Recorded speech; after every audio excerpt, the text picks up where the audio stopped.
Bienvenue dans 2 minutes, l'émission d'actualité poker qui n'a pas le temps.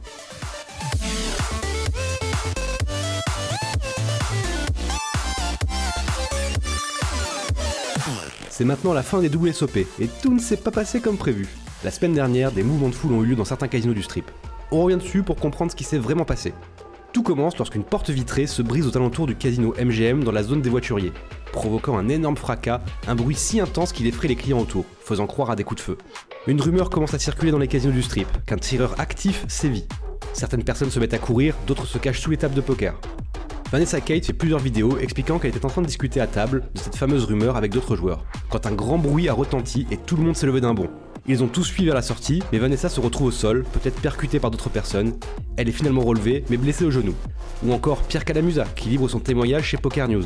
Il raconte s'être caché dans des faux plafonds du casino pour se mettre en sécurité. La police de Vegas a finalement communiqué sur le sujet en révélant que la personne qui a cassé la fenêtre au MGM a été mise immédiatement en détention provisoire, et a été inculpée pour destruction de propriété. L'enquête conclut que les gens fuyant l'aire de jeu du MGM en disant qu'il y avait une fusillade ont créé une réaction en chaîne se propageant jusqu'au Bellagio et aux balises. Une situation qui aurait pu être évitée selon vous? N'hésitez pas à partager vos avis en commentaire. Daniel Negreanu fait également parler de lui depuis la fin des WSOP. Le Canadien s'est d'ailleurs également blessé pendant les fameux mouvements de foule. Mais on va passer à autre chose, puisque Daniel a tout simplement drop 1,1 million de dollars pendant les WSOP. Il a multiplié les tentatives mais n'a pas rencontré les performances espérées et finit donc dans le rouge. Un déficit largement causé par le super high roller à 250 000 $, sur lequel il a réentré et sorti aussitôt. Sa caméra a d'ailleurs fini dans le mur, tant le tilt était présent. Bon, il a tout de même terminé 12 fois dans l'argent, mais seulement pour des bin cash. Si vous voulez en savoir un peu plus et que l'anglais nous fait pas peur, Daniel retrace son parcours des WSOP sur sa chaîne YouTube, à l'heure actuelle avec près de 48 épisodes.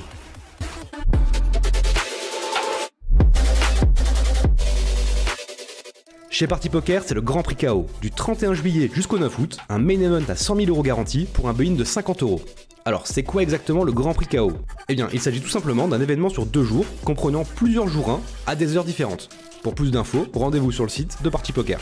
Et si vous n'êtes toujours pas inscrit sur la room, n'oubliez pas d'aller jeter un œil sur le site de Spin Elite pour bénéficier d'avantages exclusifs.